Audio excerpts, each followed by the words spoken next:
Retour sur ce plateau, mesdames et messieurs. Donc cette fois-ci, nous allons recevoir pour vous l'artiste émissien champion Bijana, ouais, fraîchement de l'Europe. Pour ne pas trop parler, je dis déjà bonjour à vous, champion Bijana. Bonjour, Bonne santé. Oui, santé, ça va. Voilà, n'habitez, oui, venez chaud, donc le bien réalisateur, oui, venez donc chaud, on a les gars BRT, musique. Oui, oui, dans la où ils parlé de temps en temps, il y a vraiment des caméras, où ils ont moins exceptionnel parce que n'a joué moi des programmes ils ont chaud. Donc normalement, on a le concert le 23.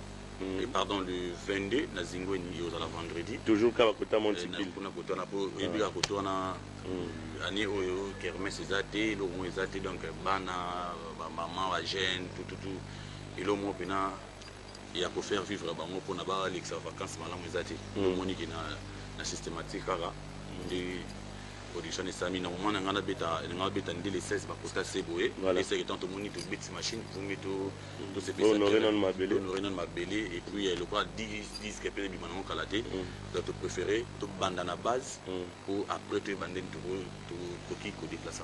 Voilà, champion Bijana, il y a beaucoup de gens surtout chez Banzemono ba comme la toujours. Comment ça fait-il un grand artiste mais c'est un peu animateur à Makassi. Il y a beaucoup de animation pour ça faire beaucoup plus que tâche. Franchement, fait témoigner dans tout ça, animation, tout le monde qui témoigner à sali moi trop d'animation à sali moi trop et puis tu peux bénéficier d'un trop. Parce que mon air basui babilo on a préparé déjà on a kumbé la mboka. Moi ba déception ça là qui dans la bête qui zéko et les lona moi une animation yo beta kana zéko to bomba ba quartier la tempo ni na ba BCBG te ba quartier te moni ki na tika pena ba traste mon ba BCBG eza ba bois kilanga ba animation ba quartier te ba bois kilanga ba animation. Pour moi je rappelle les gens qui mutalinga ke beta zenista tutu kaluji dans la gente misini za ibe Bijana za gina kati. Voilà mais ce que moni ba tawana trace pénétique la tête batikala na ba image on ya mona ngozo ngapena kozonga pinzana te na préféré la prospérité et ce côté na ngautu za ikona répondre facile parce que on est non ngam na conducteur a ya ba questionnaire donc na bi que na toutes nos questions par question. Ah oui BCBG on a profité pour ça vient na ngai papa chéri motopamba on a pena vient na ngai donc je n'amta abanda bien aspect de Wenge BCBG.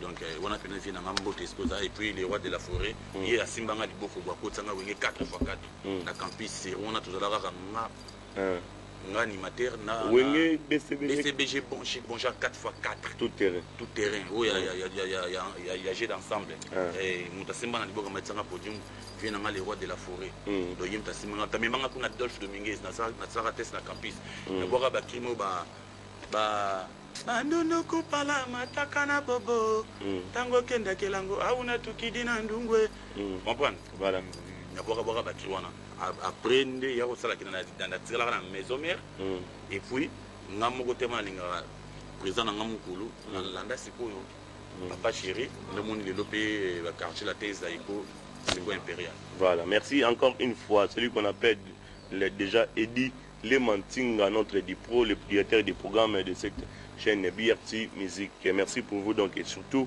pour votre assistance, les génies.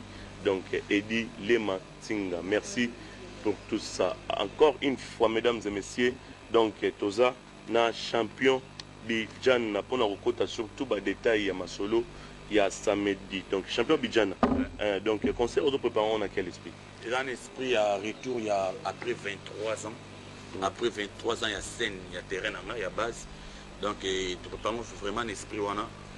Pour moni, na botami na kitambo, na koli wana, na bandi musique wana, na bandi na studio ezaka le Kolembonda, Balance ya Star, les capé ba New G, ba faire mon orchestre miki wana. Et ça là qui ko bima na bima, ngam na bini sa terrain, ngam na fungola terrain, ngam na salango lelo.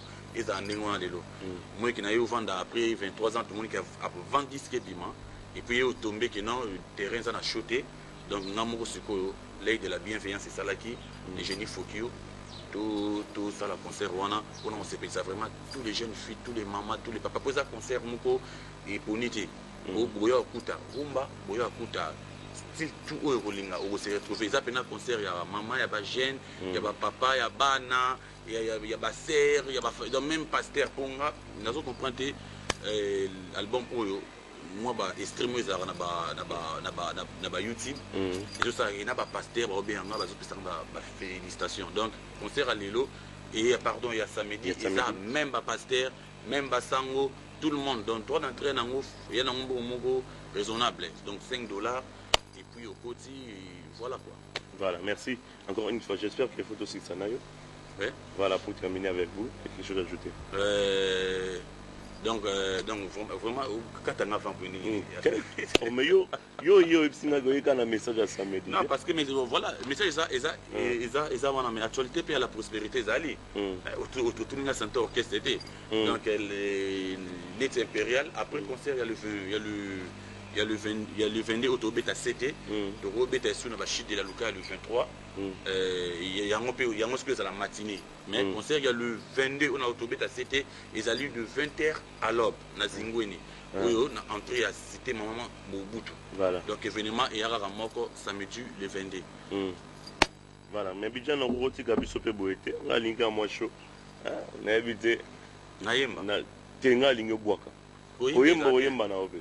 Mais comment est-ce que vous voyez moi comment moi Jean alors on néglige boulot na néglige mon pena vraiment sala mabe champion bidjana yo ko sala maboko on néglige everything moi za bena boulot na donc mais moi ba na seconda ba petit na ngai mon trésor lumière moi pour chinga ça la ramena moi préféré mingi ko imba pour na panza voix trop le dans on a besoin de douceur comprendre donc seconde monitor aux na plateau net seconda roba na roba ta machete ouais naye na ye soki ezalaki mpona yo kasi nazongaki te nakanisi bana bazali makila na ngai moko ye tina nini nakenda mpe natika bango matie mobindi ye mperere mbopepe lobi ezalaki bolingo ya lashwa bato basepelaki lelo ekomi minyoko miluta lokola lifelo nga na nyokwami ye odododi nga napesaki nyonso se na yesu masiya atala nde likambo yanga na yo kasi lelo yo ekomi titoka bwana ye kasi pona bana nazongeli bango avenir ya lobi voilà champion bidjana même goni oyo représenter du orchestre pour représenter orchestre na kutokosa mpe samedi oyo donc samedi en 8 voilà voilà yo zana on a qui nous bien naza pena tambla parce que je pense dans vous en a 4 productions donc on a attaqué dans nous pour les appels très important voilà et puis dans mes samedi on dit lobby dans ça pena fort doit pena na mouvement bimba donc dans ça pena fort voilà mais on a habité des plans dans qui ne seront pas été en coup de na vena yo présent je ça ça bon yo ka ite na zaki na nini na kermesse nini ya kermesse ya cohésion na banda la betaki samedi toleka kwa tozaki wana essayer que tu bana mai balola balino banani baleli pena fona matana sa animation et puis nazaki premier bika orchestre dans ba faire nango ça qui non chef d'orchestre lingika que non travailler pena to betna beta benda banzimo bangoma o batu pena banda na beta et puis nazo profiter na occasion baya et le 22 ba yo kapena ngoma na live banana beta ngope na yimba ngo en live te to ba pena ba yo kango en live le 22 de singi pe ba singa na beta concert ça na yimba ngoma wana et puis na bwa ba kilo ba sala isala wana ba critiquer la mais yo il y a déjà que voix sous bientôt robot kango te dans la linga kan lisusu ndete ko sala animation parce que naza na se donner mingi na chant mais animation et comment le roi dada ils ont des pananga pena wana pena rouge ngla moto ablo amike voilà champion bidjana na habité toujours c'est ça toujours c'est ça bien que biso tu respecteras toujours pour baloba na absent ba directeur ou les deuxième invité toujours en émission fait du toujours Billy Santé toujours peu trésor congolais dommage bien que ba commis déjà mais on n'a pas le choix. Faut tout ça là, oyo, ba chef basenga rabiso. Tout si sanayo, et l'on y a baksa lisusu.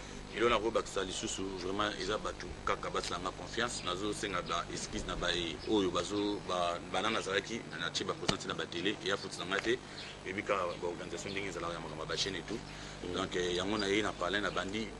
Donc iloko ya ona mingi penza concert ya le 22 tous à la wana zingo ni mwana mama Mobutu Badjading Ipen Monga Fula zone Kimbondo Lemba Mat donc Kin Mobimba Tchango tous à la et puis la zone bingista on a ça pour inviter nanga Xavier nanga David Matadi Kibala et vieux côté que nous aussi baba biloko tu vois ce qu'on a pena vie nanga biloko ngaza les génies fokio faut que tu déjà les génies fokio mais deux autres na kisi ya makasi naza pena les génies fokio déjà l'œil de la bienveillance tu es bindeni musala ma musique ça la travaux donc invité nanga pena vie nanga David Matadi Kibala et na invité ce sujet nanga Kovo Mbala et na invité président Moule vraiment beaux alawana et ça la bien pour et puis na petit nangai archange mbote petit nangai tous à la zalawana et puis na ba misi nangai impérial maman nanga zalanga samoseka na Oli German vraiment na mama Titi voilà na mama Titi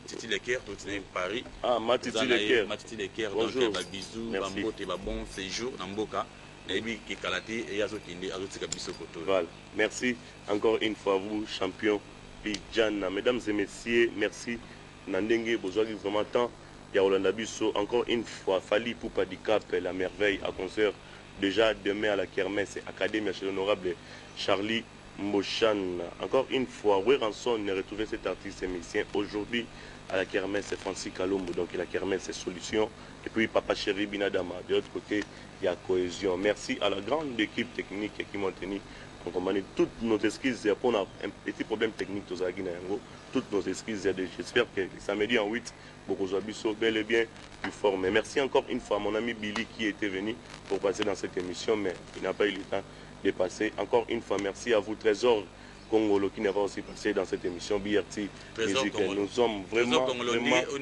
Donc c'est la fin de cette émission BRT Musique. Et quant à moi, je vais vous retrouver déjà le samedi en 8 pour un nouveau numéro de votre émission BRT Musique. Et le mercredi, encore une fois, à partir de 23h30 pour la rediff de cette émission. Merci à mon ami Moba Djogo, donc depuis déjà l'air bureau, à l'émission avec beaucoup d'attention. Merci. Nous sommes arrivés pratiquement à la fin de cette émission. Tout le Bongo, les mercredis, sauf imprévu à partir de 23h30 pour la rediff de cette émission BRT Musique. Je dis déjà merci encore une fois à vous, merci. Champion Bidjan. Merci.